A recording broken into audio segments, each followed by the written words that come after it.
Hello and welcome to Bags of Action. My name is Pete, and on today's show, I'm joined by a very special guest to celebrate the 30th anniversary of Total Recall. Richter. No, that's not a comment on you. That's 30 years ago. Yeah, Richter has made it to the party this time. It's Mr. Michael Ironside. Oh my God. There's always one line. There's always one line from each film or something that people keep doing. I can't tell you how many times I've had people walk up and say, "See you at the party, Richter," or some stupid thing like that, or But it's a valid point. I can't actually quite get my head around the fact that 1990 actually is 30 years ago. But did you expect to be talking about Total Recall still this many years on? No, I don't have too many expectations about the future. I try and stay out of that. I don't want to get all spiritual and shit on me. I like to stay in the present as much as possible.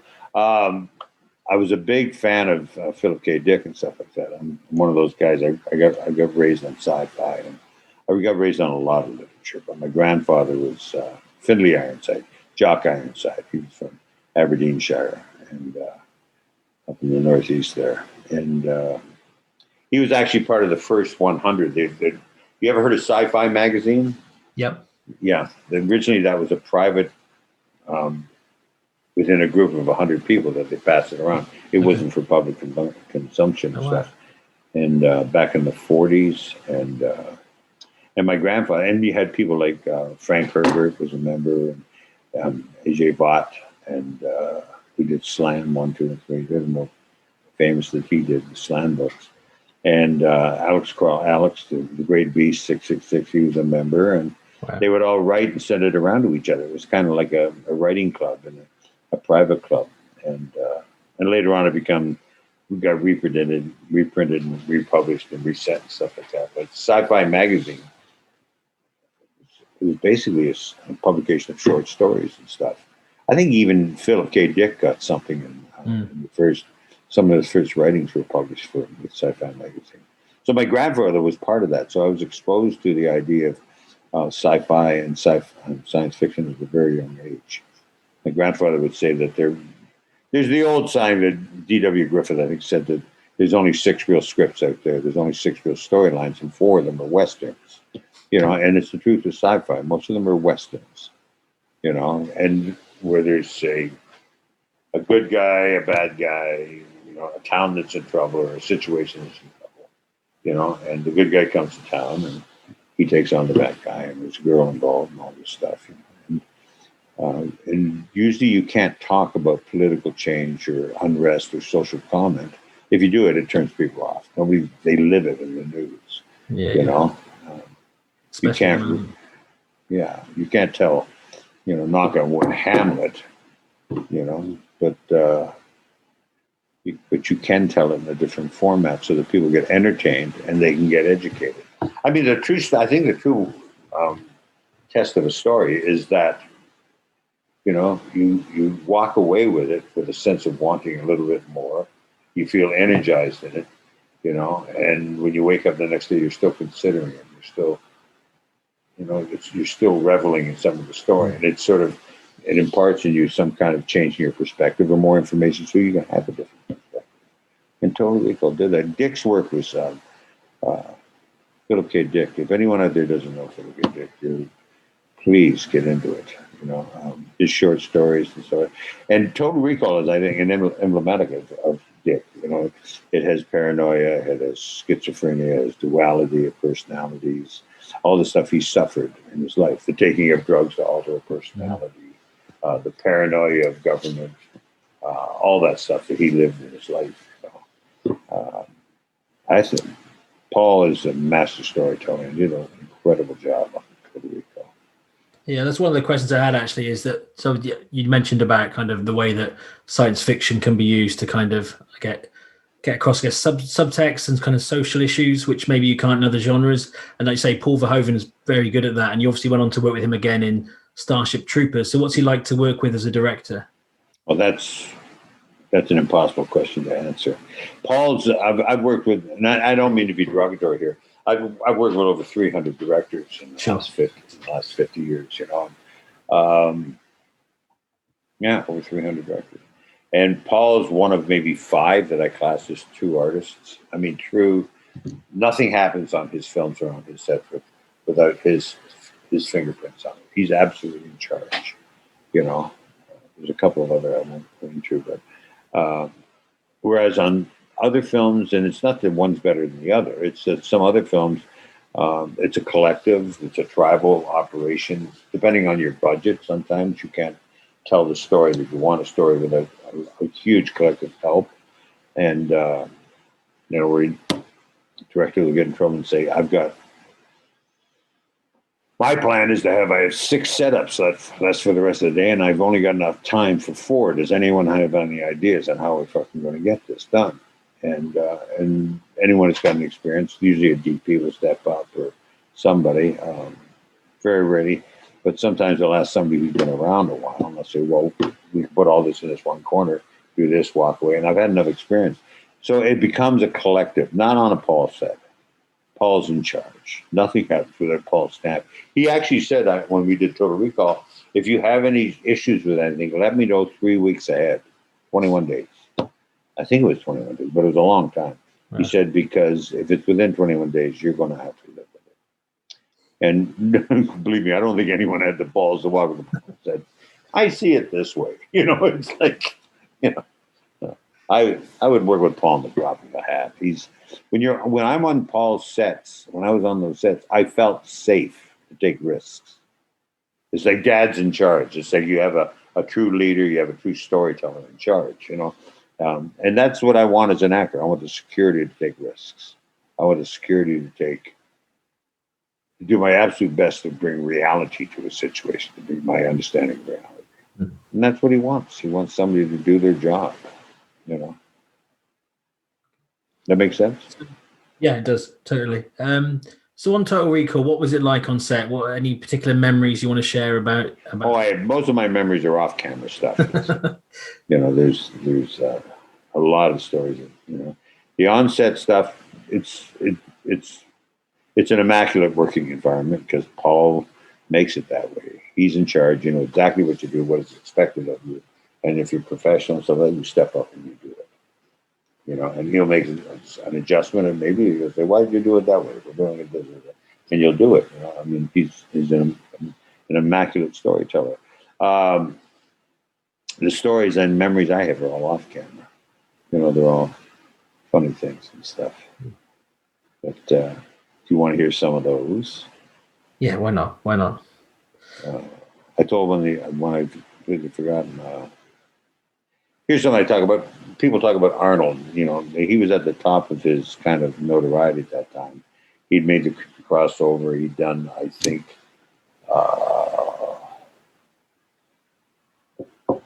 Cameron's film by then. I think he'd done the first one. And very political, very, very, very, very easy. A lot of people would say, "Well, you the muscle man, he's acting," and I go, "No, he's been acting all his bloody life." I mean, he walked around. He was in bodybuilding, which is, if you're not careful, you're treated as a caricature anyway. And his way of politically stepping around people, obviously taking him as an object, objectifying him, and being able to talk to people, and step around that, represent himself. Very smart man. We were on that film 6 months. We were down in Mexico at the Churubusco Studios, which we took over, and the oldest studio set in North America. Tyrone Power's Blood in the Sand was shot there in the 30s, for Christ's sake. Back before they had studios. That studio was built before there were any major Hollywood studios at the time. Fenced in, closed off, big barns place. And I don't know how I heard about it, but a month into it, I'm very close. I'm the oldest of 5 children. I have over 90 first cousins. Very tight tribe of family and stuff from Canada. My sister, who's my longest, she's 3 years younger than me, and she's my pal. She's been my buddy since we share all the stories together. We're witnesses to everything. And she was sick. She was in the hospital, very sick. She got peritonitis. She had a bowel lesion that got infected. She was close to being almost dead. I'd been checking with him, calling from the hotel. Now, Arnold heard about that. And he said, "I heard your sister's sick." And we were going to lunch one day. And I said, yeah. And he said, you want to call her? And I said, I do at night. He said, no, call her now. And this is before cell phones. The internet was impossible. There's no cell phones. No laptops, just flip something open. So he took me back to his trailer, and he had a phone set up, like a huge phone set up. And we called up in Eastern Canada, where my sister was, from Mexico City. And I said, hey, Wynn, it's Mike. I got Arnold here. And she goes, Arnold who? And I said, Arnold Schwarzenegger wants to talk to her. And he said, Wendy, you got to get in shape. You got to look after yourself. He talked to her about nutrition, about keeping her mind centered, and stuff like that. It was very difficult. He talked to her, and we had an hour lunch, and I think he talked for about 35 minutes. She had to get off. And she was doing very poorly. She was at her edge. We'd been hoping that she wouldn't pass because it was massive infection in her body. And afterwards, he said, yeah. And I said, and she goes, thank you, Mike. I got to go to the doctor's here. And he said, keep it up and everything like that. And we hung up and we had lunch. And I remember I was so grateful because that's who he is. He didn't go around saying, we called Wendy. That wasn't what he did. I find out about 3 weeks later, he called her 4 or 5 more times. Wow. How you doing? How's your diet? And is there anything I can do for you? What drugs do they have you on? What kind of antibiotics? You've got to take, you got to take things to build up your antibodies inside your body.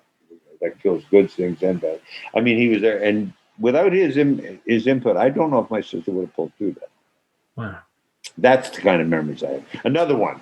It was snowing. It snowed. We're up in Churubusco's studios, Mexico City. Mexico City's a little higher than the rest of the country. They always think of Mexico being hot, but it snowed one day. There's a little bit of snow coming down, and the Mexicans some of them had never seen snow in Mexico City. And it was snowing, and I remember coming on. I was walking down the center of the studio, and Arnold was standing there looking up. And I'm from Canada, It's I left because of the fucking snow, It turns brown real quick, and he said, he turned to me and says, Mikey. I said, yeah. He says, are you homesick? And I said, yeah. And he said, I am too. I'm homesick. And it was like one of those moments, you know what I mean? It's like, it was just special, you know what I mean? I actually asked him for help on something on acting. Okay. We were staying in the Nico Hotel, and in the lobby every day we'd get together, and a lot of people coming in from work, we'd hang around pretty well. It's a huge hotel, the Nico Hotel, in the outskirts of Mexico, brand new Japanese hotel, and it was immaculate. And I came in one night, and I saw him arrive, and I said, can I ask you something? I said, I just saw someone, I don't usually see dailies, but I saw something. And I said, I don't like the way I look when I'm running and stuff. And I said, could you take a look at it and tell me what he said? And he literally stopped. He said, are you setting me up? And I said, what? He said, are you making fun of me? Are you setting me up for some joke? He says, you're a very good actor. Why are you? I said, no, I'm serious. I said, I look at your stuff and I look at mine. And he goes, okay, let's go. So then that Friday night we went and we ran a bunch of stuff as running sequences. And I said, look, my stuff is very, very sloppy. There was one sequence. It was one of the first running sequences. I said, it doesn't have the same gravitas. It doesn't have the same presence as yours. Yes, it's very realistic running and stuff like that. And he said, yeah. He says, he says, this is a huge set we're in. There's a lot of information and stuff like that. He says, you've got to accentuate it just a little bit more. You have to make it larger. He says, or you'll get lost in all this set. And I asked him a few times because I watched what he was doing, and he was right on the money. He was right on the fucking money. He said it's everything here that we're acting. Some of it is much bigger than life. He says, now when we're on the outside patio and stuff like that, when we're we shot in the center, that modern sequence in the center of Mexico City, completely different, very naturalistic. We were talking before we did that, and I said, it's going to be. He says, yeah. He says, I've got to tone it down. He says, how do you do this? He asked me a couple of things. I said, yeah, and how it would be more natural. But he was absolutely right on the money. You know what I mean? He's a brilliant man. He was made to be a politician. Still is. Anything else you want to do?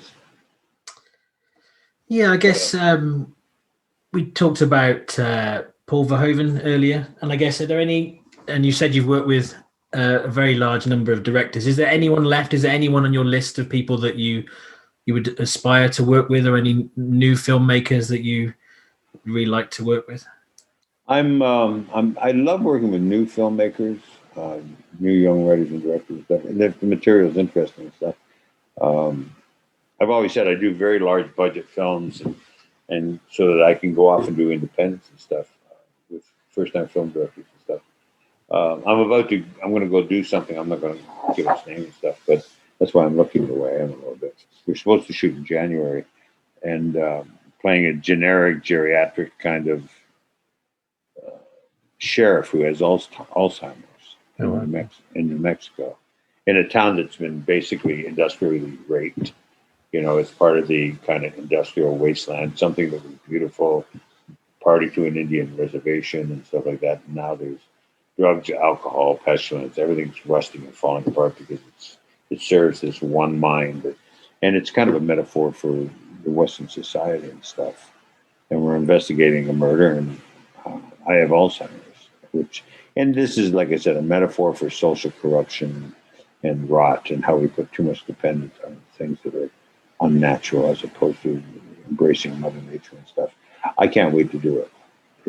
That's exciting to me. Again, it's the first time in the right. And we've actually worked. The director has asked me my opinion on things, and we've been able to rewrite some of the stuff in the script and stuff for him, restructure it, and actually roll a couple of characters into one other character. Not my stuff. My stuff's pretty well boilerplate, but that excites me. There's no standing still in the arts. You're either going forward or you're falling backwards. You stand still. My dad once said to me, he said, I was passing a whole bunch of opinions on something. And my dad said, "You're not in a learning position."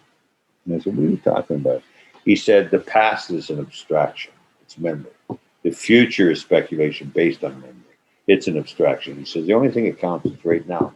And right now, he says, you're standing still, turn with your back to the future, looking at the past, spewing a whole bunch of judgment on other people. You're not learning a fucking thing.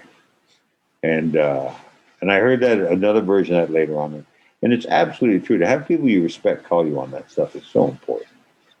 Because we have a tendency, I think, as human beings, to go around as soon as we find a new toy or a new stick, to go around waving it at people. Instead of seeing it as a tool to help us understand something else. That's all there is, I think, is education, growth, and love. That's what it's all about. And so far, the phone still rings, so I get to go to work. Somebody once said to me, "Have you ever thought of retirement?" And I went, "No." I'm sure someday the phone will stop ringing. As of yet, it hasn't. Yeah, it's kind of interesting. I can't sleep the first night before a production, whether I'm doing one day on a small project or I'm doing a major character on a huge multi-million-dollar project. I don't sleep the night before because I've talked about this before. It's because it doesn't have form yet. It doesn't have all the pieces of there. It's not until the director says, "Print that." Person's storyteller's in charge. And usually by the end of the first day or halfway through the first day, I start to get tired. And I sleep really well the second night. And my daughter, my oldest daughter, Adrian, she's in Nashville. She just produced her first project last fall, and then COVID hit, and they're in post and stuff, having some distribution problems. Okay. But she heard that, and she goes, "Yeah." She says, "Then when the day comes that you can sleep before you go to work on your first day, probably the day you should hang it up." And I said, "Yeah, that's a pretty good earmark. That's a pretty good watermark for you to follow." So far, I still fret. I'm still cooking until I get it on set.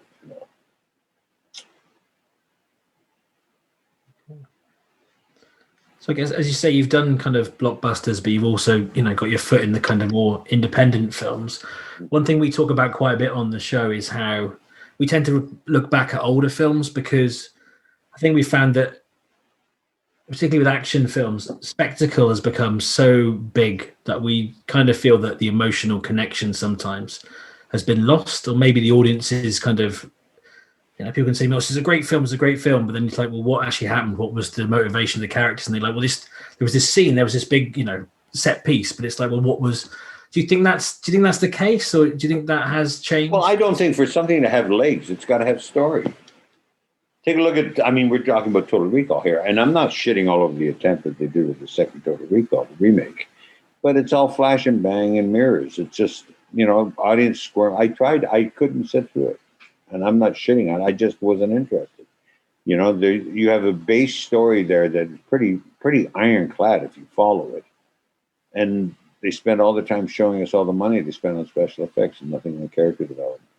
I have friends who were in that film that were, they spent like a month on it shooting stuff, and they're not even in the film because it was cut. When you have distributors and money telling you what to do. A director once told me that about $1.5 million, you have the most amount of freedom. Anything over $1.5 million. Actually, these days, it's anything over 850,000. You get a personality on set telling you what you should be doing with the money. And for every $1 million you get another personality and another personality. I remember when we did Starship Troopers, we were shooting up in South Dakota, and came into work. That fort and everything was built. The practical set was built on private land in this area of South Dakota and stuff, Kadoka, South Dakota, and came to work, and I said, "What's going on?" Because there was bodies. It was just as the fight sequence had started when the bugs attacked, and all of a sudden they said, "Yeah, we're not following the call sheet today." And I went, "What? What's going on?"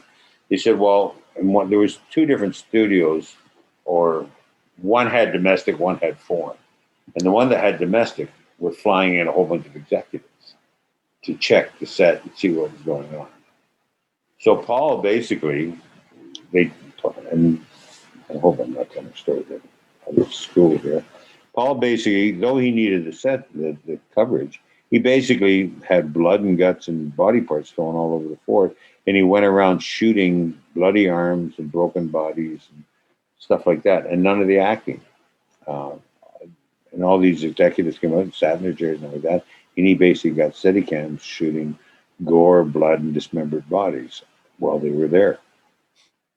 Until they left. And he said, "Okay, now we go back to work."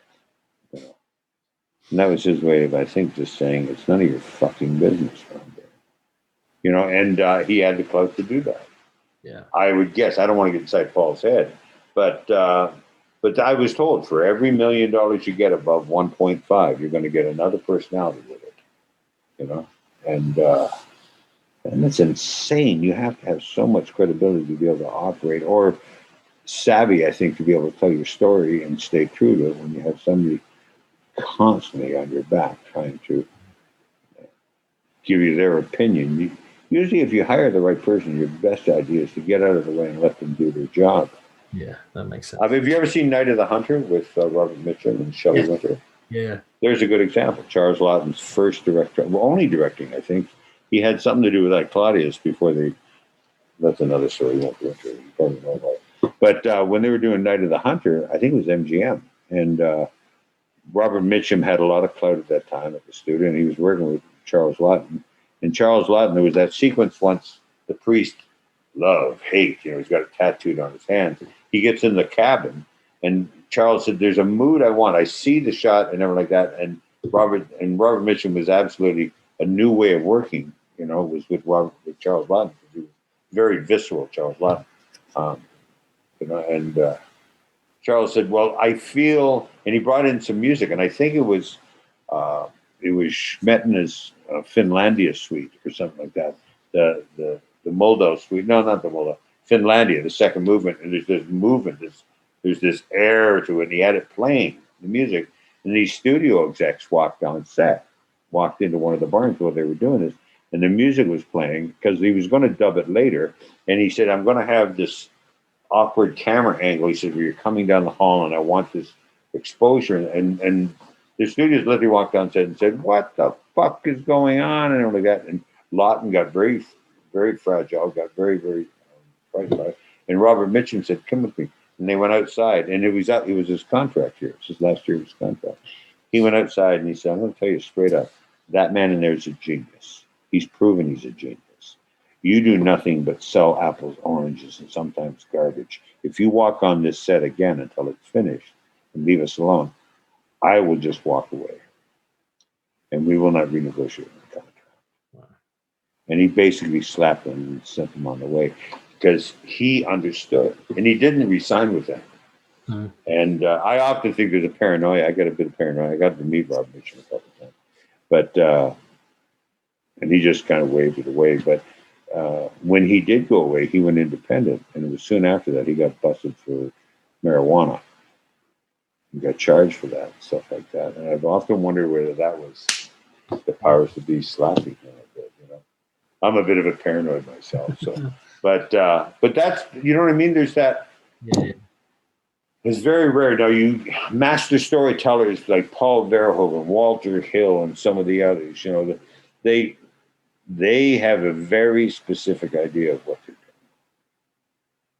Very specific. And they're deft. You hired them because they know what they're doing. They've been hired. They don't have to fuck away and let them do their job. I know what you mean. I think in a world of kind of... That's precocious. It might be precocious of me to say that, but... No, but it makes sense. I think in a world of kind of remakes and reboots and franchises, you just feel like it's producer-led filmmaking, not auteurs, and you know that I think does feel like something's been missing. Unless it's in the indie scene, like something like Turbo Kid that you're in. I saw that felt like something. Yeah, we're actually Turbo Kid's financed. Turbo Kid 2 is financed. Great! I read the script. Well, I think we're going to go in the spring. Originally, we were going to shoot in New Zealand or something, but COVID has kicked it in the teeth again. Yeah, of course. And I've read the script. It's quite good. I don't, you know, but I talked to the producer, the boss, and we'll see. I mean, it's a lot can happen between now and the spring. Yeah. Very true. Have you seen Turbo? You liked it? Yeah, it was a great film. Yeah, I really liked it. It was wonderful. That was done with no money, shot in a gravel pit in Montreal, just outside Montreal. I think in a way, sometimes, you know, the less you've got to play with, the more inventive you have to be. And I think that was one of those cases where, like you say, a strong idea, you know, brought through. Story. Everything is story. It's all story. It's all fucking story. You know, without story, without a structured story, without a structured storyteller, somebody that understands that. I don't care how many ribbons and bells and lights you put on it. It just gets boring. The little boys and girls inside of it's just. You've got to drop that armor. We've got to drop that armor and allow ourselves to be told a story. I mean, it was a great lesson told me about theater and stuff, live theater. When you're in theater, I mean, when the audience comes in and they want to be told a story, the lights go down, the curtains goes up. If you sit there and remind them they're in the audience, they'll start squirming their seats and stuff. Their idea, they're giving you the gift of saying, lie to me. I'm letting you lie to me. Lie to me. It's a gift. If you make it about you and you're standing there going, look at me, look at this, look at me in the spotlight, you know, losing my religion. But, you know, look at me. And all of a sudden it's kind of like, oh, it's a violation of the gift the audience gives you. And it goes back, and I've said this, I don't know if I said it earlier to you, but it goes back to storytelling. You know, at night, going back to the beginning of time, tribal society, the night comes, it's dark, there's a fire, people gather around the fire, and the elders get up and they tell legends and stories, and they impart their experiences and their hope and stuff like that, and their guidance by telling stories, you know? And it's still the same. I hope theaters come back. I really do. I hope Marvel, you know, finds their place and stops taking over the selling of plastic popcorn. I'm tired of it. You know, characters that are no longer in jeopardy. Finally, they killed some of those bloody Avengers, you know, the matter of time. But because if something isn't in jeopardy, it's not compelling. You know, it's just not. And what we do is we go into a dark place, the light comes up, and we give over the gift, tell us the story, let us walk away with some visceral knowledge, let us walk away with some traditional and legend so that we can improve our lives. You know, tell us a story. Give us respite from the agony and the fear of what's going on outside. You know, I just hope that theaters come back. We're not going to get rid of Zoom. We're not going to get rid of large screen TVs and stuff like that. But when you can pause a story to go have a poo, you know, or make another cup of flu, you know, it does something. There's a demand from the audience when you go into a theater. It breaks that immersion, doesn't it? What you do. Well, they're two different things. They're two different types of storytelling. You know, television and broadcast is one thing. Films, everyone thought when films came, the theater would die. Then everyone thought that when television came, film would die. Now everyone says, oh, we got the internet, film's going to die, television's going to die. No. We accommodate it all, you know. And it's the nature of what we do in the circus. If you make it about you and don't look after the audience, you say, look at how clever I am. Look how many fucking flags and bells and whistles I got. The audience gets bored. My dad said something a long time ago. He says that my dad, very wise man before he died. He said he says the one thing he has total faith in. I come from a kind of a politically paranoid family. Not kind of. We were. My grandfather was anyway. You know, Labor Party. You know, but it means something to Canadians and the Brits. Doesn't mean fuck all to the Americans. But my dad used to say the thing he has faith in is humanity's ability to become bored. Consistency. He says you can feed somebody the best food in the world, but you do it over and over and over again. They want something different. You have to constantly be giving something that gets people up off their feet. You've got to give them something where they're reaching for something. Because if they're not reaching for something, if they don't have that kind of level of interest and stuff, you know, it's in the nature of nature that they'll just fucking die. You know, Wall-E, I think, brought that up. That lovely animated film where everyone's floating around in big balls of lard on couches and stuff, which we're going through now because of the COVID. You know? We have to reach out and communicate with each other. You know? Very true. I hope I'm not waxing on too much here, but I'm 70. I get to do that. Well, thank you very much. It's been great to talk to you. And, all right, Pete. Thank you. Anything else you've got? There's nobody else coming up behind us. Is there any last question you'd like to ask? No, you've bored me enough, Mr. Ironside. I'm done. No, I'm just going to get nostalgic about V, which is the first thing I saw you in. But V and Total Recall are actually connected for me. Okay. Because Richter and the character. Look, when I did V, and it's a story a lot of people know about. I tried to stay in Canada and be a Canadian. It's impossible. It was hard, impossible in the arts. I have to go to the United States and stuff. And I just got fed up with, in Canada at that time, there was 3 or 4 casting directors at the middle of the 70s. And if you said no to one of them, you didn't get called. You lose 25% of the input at that time. So you'd go from playing a lead in a film to playing one day extra, a one-day bit in another film. There was no way of being progressed, And I said no to something. I just couldn't. A film called Dreadlocks. I said, I can't do this. They offered me scale plus 10 or something. And one of the producers said to me, well, if you were any good, you wouldn't be here. And I remember looking at him like, you fucking sod. It's just, he's dead now. Go there, wherever he's at, Holmes. And the other guy, the other producer who I really did respect, I said, are you going to let him say that? He says, Michael, I know you're broke. I know you need money. I'd be a fool not to talk to you more. I said, well, where does respect come into it? He says, no, it's not about respect. It's about budget. I'm trying to get the best I can for the money. And I said, right. I packed my bags and left the next day. I literally did. I brought a script down to Los Angeles that I thought there was some interest in. It's never been made. I've met about 8 people over the years over it. Nobody's called me on it over 20 some odd years. Every once in a while, they used to come up.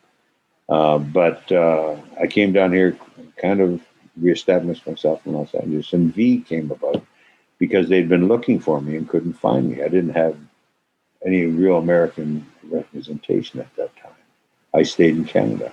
And so I went and met the two powers to be in B, and they sent me the script. And a lot of people don't know that, but the second installment of Ham Tyler was in a wheelchair, the original script. And they sent it to me. I read it. I came in for the meeting, and I said, I'm sorry, I can't do this. And they're like, what are you talking about? I said, I can't do it. The character's in a wheelchair. I can't do that. And they said, why not? And I said, my name's fucking Ironside. And they went, oh, shit. Because Raymond Burr's show Ironside in a wheelchair, you know? And they went, oh, Christ. And the writer who had been doing all the rewrites and stuff like that on it was somebody he had done visiting hours. And I knew him. And they said, well, if you could change that character, would you stay? And I said, what do you mean? They said, we know you got a bit of a writing background. Why don't you and the writer get together for a week and see if you can come up with something? Oh. We've got that time. And I went, and the writer who I knew, he said, well, I've got a lot on the table, right? And he said, look, you go out to Palm Springs, book yourself into a hotel, give yourself a week and come up with something. So the writer sort of said, well, okay. So they booked us into a place called Two Bunch Palms, this wonderful place that I knew about.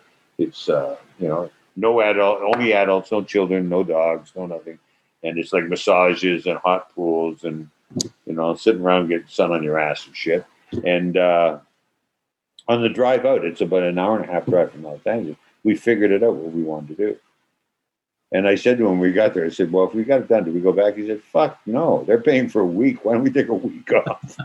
And we stayed there. I think we got bored after 5 days and came back. But we basically, on the way out, found that what we needed to find for the character was to create, and I've talked about this before, Ham Tyler had to be somebody who couldn't give affection, couldn't accept affection. He was a war veteran who had lost his family, And the original script for B was a lot like Man in a High Tower. It was about what had happened if the Nazis had won, And everyone, and when that original story was presented, the networks and all that said, we can't do this. Who's going to be interested in something as dystopian as fucking the Nazis and the Japanese? And it really was very much like Man in a High Tower, which great acclaim was done into a miniseries over the last few years. Mm-hmm. And so he went out and turned all the Nazis and Japanese into aliens. And if you look at it, that's like it was. It's like America as if, the aliens can't go north because they don't want to deal with it. They can't deal with the cold. And all these fascistic right-wing people became these lizards that pretended to be humans. Very clever. And Ham was a veteran. So I saw that and I thought about it. And I actually talked to my father about it, some of that. I went back to that kind of labor class working roots and stuff to create Ham Tyler, an inflexible personality, that can't. And so when you come upon Richter, the basis for Ham Tyler was very similar to Richter. All you do is you give the sociopathic background, And the difference, people have asked me over the years, I can't imagine this. I don't want to get into Trumpian stuff and politics. I'm Canadian. I'm in America. I've been here for 40 fucking years, and I'm still Canadian. I'm not an American. I'm on a green card. So if you're listening, thank you very much. I've still got 2 more years on my latest green card. Get that pumpkin out of there. I can't go there. I can't. I have Trump stories. But the idea of a sociopath, they're all talking about him being sociopathic and psycho. No, the difference I learned very early. I asked the psychologist way back when I was in my early 20s in writing. I went down to the Clark Institute of Psychiatry in Toronto, and I talked to a bunch of people, and I said, what's the difference between a sociopath and a psychopath? And all the different trends. And they said, and one guy was very clever. I said, give it to me in layman's language. Give it to me very simply. He said, all right. He says, a psychopath steals your jacket. And you confront the psychopath for stealing your jacket. They sit there and they say, yes. And I cut it up into fucking pieces, you cocksucker. And I went, yeah. He says, a sociopath steals your jacket. And you confront the sociopath and you say, you stole my jacket. The sociopath goes, no, I didn't. You weren't using it. I put it to use. I gave it dignity. I put it on my back.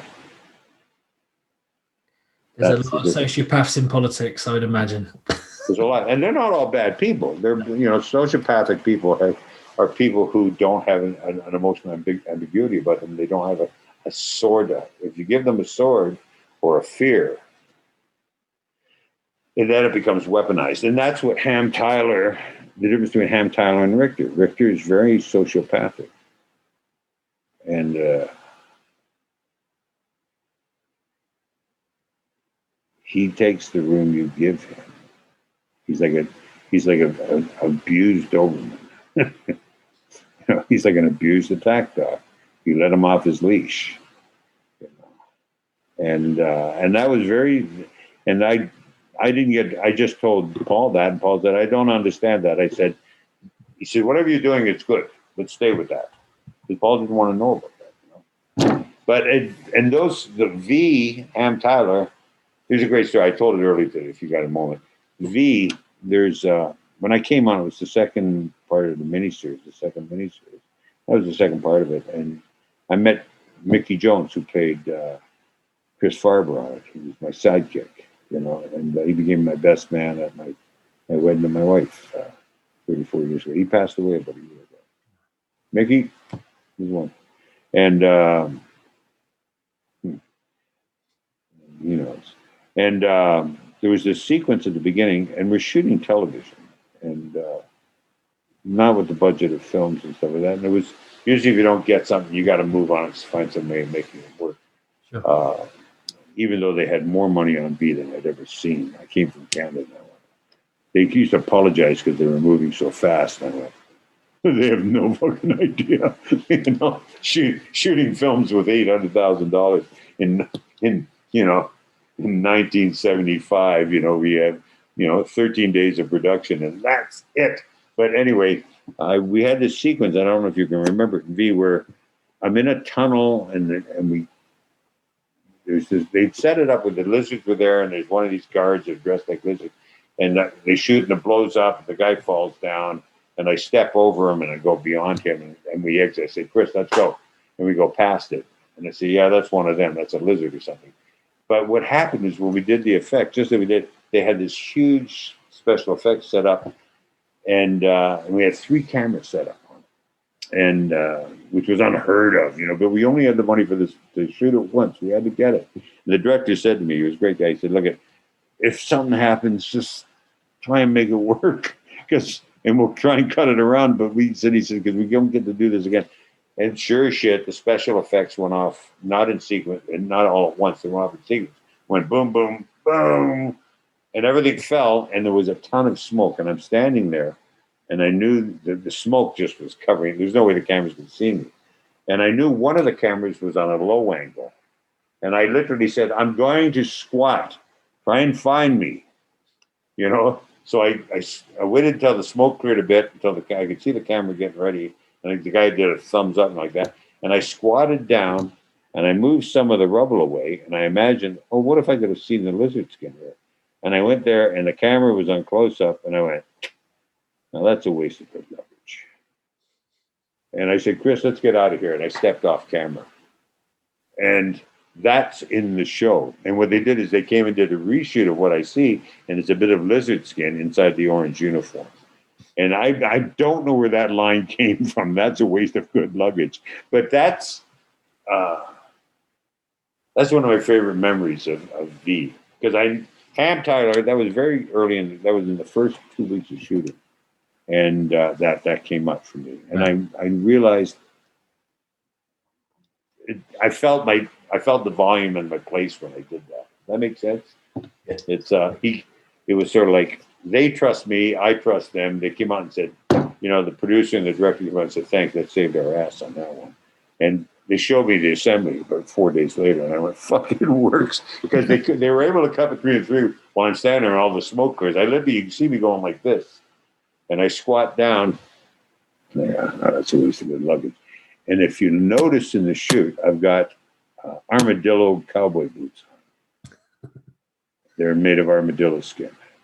And I never noticed that because that was part of the wardrobe. I just wanted a pair of black Lucchese cowboy boots. And that day I was wearing, I think the ones I had done had gotten damaged, and they had the second pair that he put on. And in that shot, when I squat down, you can see I'm looking at lizards and saying, "No, that's a good way to good luggage." And this is just me. It's just my own eccentricity. I realized, holy fuck, I got armadillo skin boots on, or fake armadillo skin boots on, and it's just like, ugh.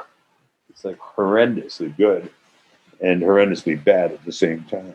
I'm going to have to rewatch it and pick out that sequence, definitely. Yeah, I think it's in the first. It's before the Mark Singer character and I have our first big head-on. It might be the introduction of the character, but take a look for it because you can see it. There's all this smoke, and I blow it away. And if you look at the editing process, it's not obvious, but that's what happened. The whole thing, they're yelling, "Oh my God, we can't do it again!" And I'm saying, "Don't worry, I'm not moving," and stuff like that. And they're saying, "Like, just keep the cameras rolling. When the smoke, I'm going to squat." And so, like, this is what we're yelling on camera, and they cut it so that, boom, and it works wonderfully. Wow. It's only like about 4 seconds or 5 seconds. It works great, and it really does give you Ham Tyler, that sense of very dry kind of anxiety-born sense of humor. I think I was quite young watching it, but I remember it was one of those. Fuck you! How old are you? Sorry, I'm 46. Oh shit! I got shoes older. You got armadillo boots older than me. Yeah. I don't wear boots anymore. Too much. I only wore them with characters stuff because I have a very high instep and stuff. So I remember thinking there was something very different about the character. It was the first time I noticed that a character was just doing something different. There was something different about the makeup. So the way you've described kind of the process is very interesting. Looking back on it, definitely. Yeah. It also coming from Canada and being character driven, and well, I'm trained up to hoop. I really am. I spent 5 years learning how to, with a wonderful director, an actor named an acting teacher, Janine Manatis, who came out of the Actors Studio in New York. She was part of the three. You had to get past her, Gaj Gazan, and Arthur Penn were the three you had to get past to get to the master. And you only got to audition once a year. And she got pregnant, came to Canada on a Rockefeller grant to do some writing, and felt there was more freedom for her in Canada, and she stayed. And the National Film Board hired her to teach a workshop for writers, directors, and actors, because we were very British and European oriented in our training in Canada up until then. The idea, tighten your ass, make sure your face is in the lights, and project to the audience. And not that I poo-poo it. It's she came from the whole Stanislavski. Find an emotion, let the emotion set the rhythms, and then repeat the rhythms. And at the end, the Brit way of doing things was very much near the end of Stanislavski's life. And he realized if you can't do it, you can fake it. You make it very large. You find the emotion from being large, then you turn the size down. So they both, the purpose of both is to give you a good performance and a realistic emotional base. But thank God Janine came up. I went in as a writer-director in this workshop she created that we had to audition for and meet with her for. There were 40 of us. And I came out 5 years later as an actor. She taught us all the same training. Because the idea was Canada had to change its way of doing things. Because its old school European and British roots and stuff was not keeping pace with what America was doing, what Japan was doing. And the French. The French were just tearing it up because they'd broken down all the doors, and the Italians. And she was smart enough. And Beryl Fox was the head of the National Film Board Creative Development Time. She hired Janine. They funded that 3 days a week, 8-hour classes, 3 days a week, Tuesday, Thursdays, and Sundays. And Tuesday, Thursday, and Saturday, maybe it was Sunday. And a long time ago. And when that workshop didn't get any more funding after 2.5 years, we privately funded it ourselves, a whole bunch of us, and kept Janine teaching us. So, thank God for that. She just also passed last year. Janine Mattis, an absolute bloody genius. Well, thank you very much for your time. Well, Peter, pleasure to speak to you. It was great talking to you. You have been listening to Bags of Action. You'd better stick around for the next episode, because if you're lying, I'll be back.